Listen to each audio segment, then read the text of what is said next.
Now, the outcome of the U.S. presidential election is currently still uncertain. Donald Trump and his rival, Joe Biden, are neck and neck in some of those key swing states. Millions of votes remain uncounted, and no candidate can yet claim victory for this election. So far, there's been no reported evidence of fraud, and of course it comes with the highest electoral turnout in over a century. Well, to wade through some of those political implications of this year's elections, I'm joined in studio, I'm joined by Makhosini Mgitshwa. He's an independent political commentator and also PR specialist, so I guess he's going to be weighing in on the kind of campaigns that these candidates have really run. Anita's with Voice of America. She's going to be doing some of the number crunching for us, Anita.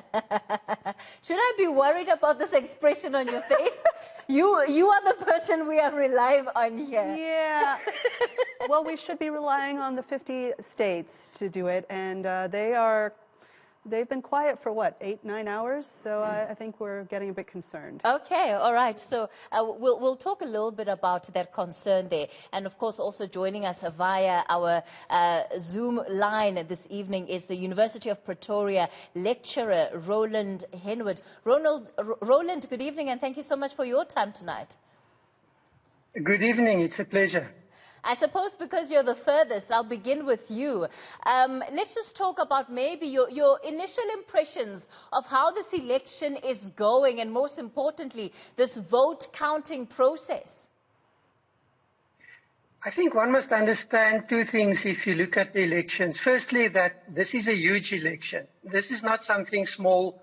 And secondly, it's a complex electoral system, actually systems. What you are looking at is not a single system. You have 50 states in the US, and they each have different approaches, different regulations that apply, and they each have a large election. So it's a huge number of people involved. It's not something that is going to be conducted within hours. If you add to that the much higher voter turnout than what we have become used to in US elections in the last decades, and then also add the number of early votes, absentee votes, etc., it makes it much more complex, and it is going to take time to work through this. So I think the overriding idea is not one of chaos. It's not one of things not working out. It's actually a confirmation of the system and the fact that the system is working. I think one must be careful to be directed by the theatrics of what happens and the personalities of individuals. And it's important, the theatrics that you're talking about, because ultimately that's what the public sees. And often what we also know that politicians will do is play to the gallery effectively and send out messages to suit their own agendas. Most definitely suit their agendas, but also to try and keep the base involved and engaged, and also in that sense protect yourself. I think one sees President Trump trying to protect himself and what he has done, but he has gone too far, I think, today. I think he's jumped the gun, and I think he has damaged his own reputation even more than what has happened up to so far. I want us to stay with the issue of voter turnout. Makhosini, I'm going to bring you in here. You know, there's some interesting work that has been done again. These figures lifted off the Pew Research Center, and they were comparing data of election turnouts. And I'm going to ask the team to pull this graph back onto the screen. So if you look there, you would see Sweden 2018.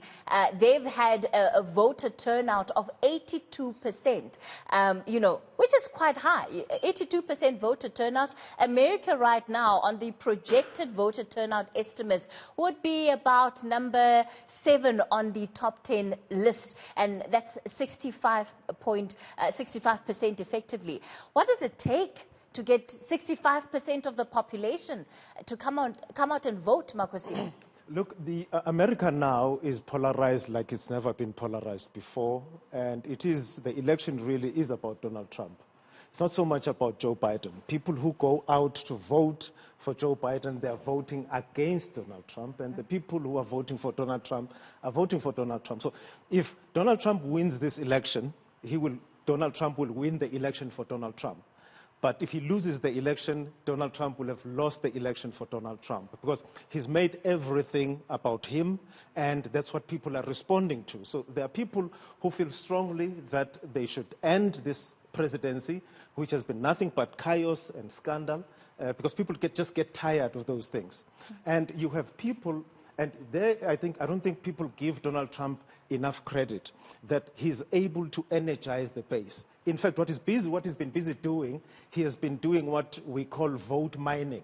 Right? In America, you've got 40% Democrats, 40% Republicans, and the election is decided by the 20%. Right? So he has been polling badly right throughout his presidency. I don't think he's ever reached 50%. So what he decided to do is to go to the areas where people who he resonates with and mine votes there, get people who have never voted, who've lost interest in politics, to come out and vote. And that's what he's saying, and that's what has sustained him. And also another problem, and let me come in here on the issue of the polls. The mistake that the media makes, particularly CNN in America, is to focus on the polls, which give you a snapshot of where people are at the time they are talking to them. But it's not telling you who is going to go out and vote. Now, there were dynamics with this election. There's COVID-19.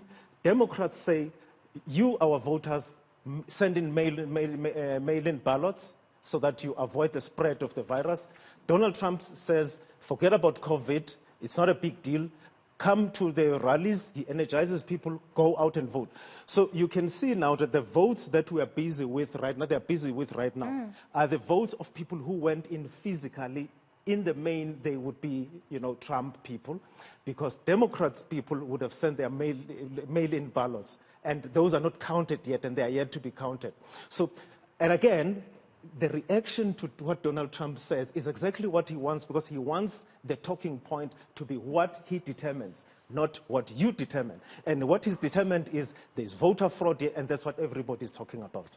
You're raising an important issue about the base, and I think the demographic dividend in this election is also going to be an important one, especially when it comes to the voters that have come out in the U.S. I want us to look at Florida, which I think might be a good case study to actually explore the issue of the demographic dividend. We'll take a quick break and more coverage on the elections when we return. Do stay with us.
Incumbent U.S. President Donald Trump claims he secured a win, even though millions of votes are yet to be counted. He insists only fraud can rob him of victory.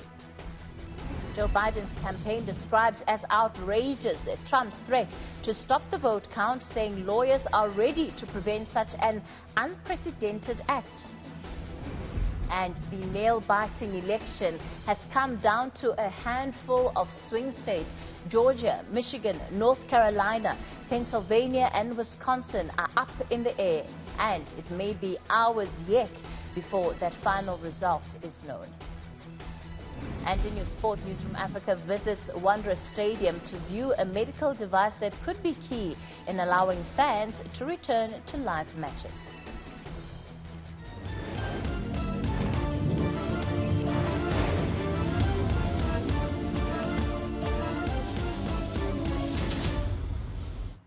You're live on News at Prime. It's a pleasure to have you with us tonight. I'm Cathy Mohlahlana. We're tracking the U.S. elections for you. I don't think I've ever seen a time where there's been this much interest, at least in my lifetime. That will be the caveat there, in the U.S. elections, and certainly plenty to keep us talking well into the evening. Let's begin with Pennsylvania. It's approaching the halfway mark in counting and its mail-in ballots in the 2020 presidential race. The state secretary says millions of ballots are still being counted. We are exactly where we said we would be. So we said it was going to take some time to count the mail ballots, and we are approaching 50% of the mail ballots counted, which is great. As you know, you can go to our Election Night Returns website and the supplemental dashboard to get the greater details on that. But there are still millions of ballots left to be counted. So the counties are working incredibly hard. You're going to see a lot of updates in the next couple of hours and throughout the day. We have been, there were a number of counties that made some major additions in the wee hours in the morning.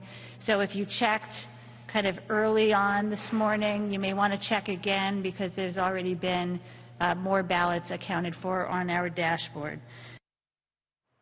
Well, the outcome of the U.S. presidential election still remains uncertain, and it's really going to be neck and neck, especially in those key states. Joining me today to be part of our discussion, I'm joined by a number of guests in studio. Makhosini Mgijwa, you would know him as an independent analyst, but also a marketing strategist, communication strategist. I believe it is, Makhosini. What else do I need to add to that? Have I covered the full bases?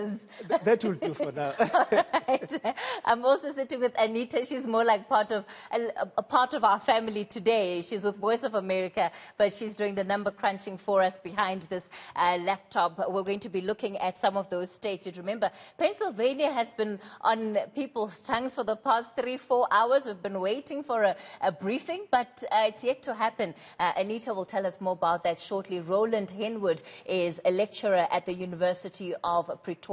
In a moment, we'll also be in conversation with Bishop Kelly, who is Bishop Robert Kelly, and he's the co-founder of Democrats Abroad South Africa. And the conversation we'll be having there, in an election like this, every single vote counts. So what happens then to those that are part of the American diaspora? What is their vote turnout for this year? And how consequential will the outcome of their votes be to the overall election votes that are being counted? So before we into the break, there was the issue of the demographic dividend that came up. A lot is being said about who all of these voters, that these unexpected voters, I'll put it that way, that have come out are, because there's certainly the sense that the high voter turnout was somewhat unexpected. Who's making up these numbers? Do we know, Anita? Wow, I mean, that's a big question, and I think it's going to take us a little while to sort that out because the results are still coming in. But who are these voters? These voters are your ordinary Americans who have been through unprecedented change in the last 4 years, some could argue 12 years, who have decided, some of them have just enfranchised themselves this year, and they feel that one or the other of the candidates touched them in some way. And it's really interesting because the motivations of American voters are not as straightforward as you or I might think that they are in South Africa, where you have, much, how do I say this, like a less diverse electorate, basically. So these voters come from different sides of the table, and it's not even clear that if you put 2 random Trump voters or 2 random Biden voters in a room, they might not get on with each other. You know, it's very interesting that we have this, I guess for lack of a better word, diversity of thought in our society that, yeah, it's all over the map. So is the structure then of the current process not limiting for how the world has evolved? especially if, as you've just said, in a group of Democrats, you'll find thought that is, quite far apart from each other, and perhaps some might be leaning more towards your moderate, independent types. And does that not mean that perhaps even just the way that the system is structured needs to be relooked? This is an interesting thing to discuss before the election, but now that we're, armpit deep in results, this is the system we are using, right? Yeah. I mean, yes, those criticisms have all been raised, that the Electoral College does not, it's weird. It's a weird system. And it takes time to explain it, and it doesn't work the same in every state. I mean, Nebraska, it doesn't go by the winner-takes-all system. It splits its electoral votes. It's completely, it's a very complex system to the point of opacity, and I think that's really something that Americans probably have issue with these days. But it's too late, Cathy. Yeah. We voted. Well, not too. It's too late for 2020, but certainly early enough for the next round. Sure. Yeah. Roland, let me bring you in here, and again maybe get your thoughts on who is likely to be making up all of these millions of voters that were seemingly unexpected.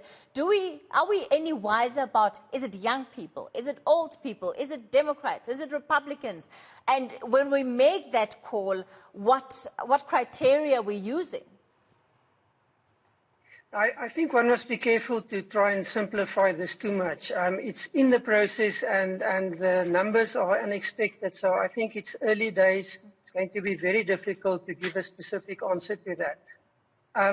The point of departure is that you have an increase in the level of participation across the board. So you have Americans who are entitled to vote, who have registered to vote, who have come out to participate in unprecedented numbers. The demographics and the regional differences will be there, but I think you may see more young people engaging, but I think you may also see more people engaging in this election that may not have participated in the recent past. And I think it speaks to the issues. And I want to agree here that this is not just a Trump-Biden issue. It's much more complex. There are many sub-themes and interests that run across the population and divide people, but also bring people together on different issues. Keep in mind that this election is not just a presidential election. There are Senate elections in some parts of the country. There's the House of Representatives. And there are all sorts of other issues that form part of the election. So it's not a question of just electing a Republican or a Democrat into the office. It goes way beyond that more simplified understanding that many of us, I think, have of U.S. elections. Of course, I would imagine that the high voter turnout is good news and would be good for a democracy. Most definitely. The higher the turnout, the better the legitimacy of the election. But it brings challenges. It brings challenges in terms of the administration and the running of the election. It also brings challenges in terms of expectations. It's not just the dyed-in-the-wool political types that engage. You have a much broader engagement at this stage. And that brings different issues into play. And often the result of this one will see after the election, either in the form of people being dissatisfied, maybe disillusioned in terms of what happens, or it may play out in terms of a longer-term engagement and understanding of the civic duty and the importance of being elected. But it's early days. One would have to see how this is going to play out in future. Ronald Henwood is with the University of Pretoria. Let me thank you so much for your time and being part of our conversations this evening. We'll continue here in studio. Makosini, let me come to you. And, you know, when it comes to the demographics of who is showing up to vote, why is it often so difficult to tell that?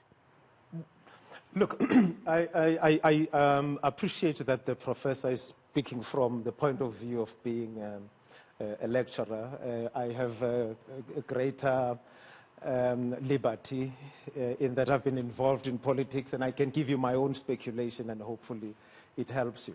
When you have a country divided, like America is, and people feel strongly about it.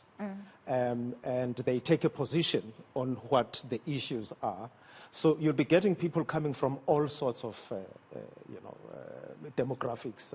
You'll find young people who didn't vote in 2016 because they would have voted, those who are Democrat-leaning, they would have voted for Hillary Clinton.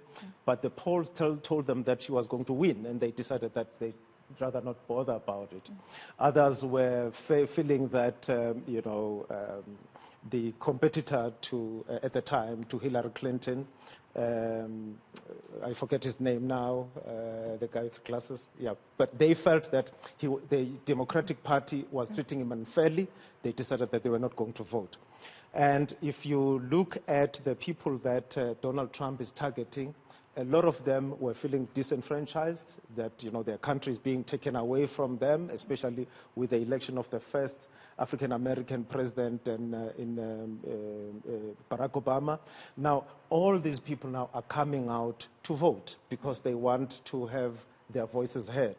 Another dynamic in this election is that COVID-19 has ravaged disproportionately elderly people, and we hear that elderly people are going with Joe Biden in the main, so they would come out also to vote. And people who have been affected by, if the pandemic kills about 250,000 people, it's likely to touch a lot of people. Even though in Donald Trump's calculus, it's not a bad thing, such a bad thing, because it is killing African Americans, black and brown people.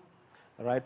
But it touches other people also in other races as well. So you'll get these people coming out to vote because America is sitting badly in terms of the COVID stats. It accounts for the biggest number of infections and deaths in the world, which is disproportionate to the size of their population. So there's a number of issues that are at play which will energize different people to come out and vote.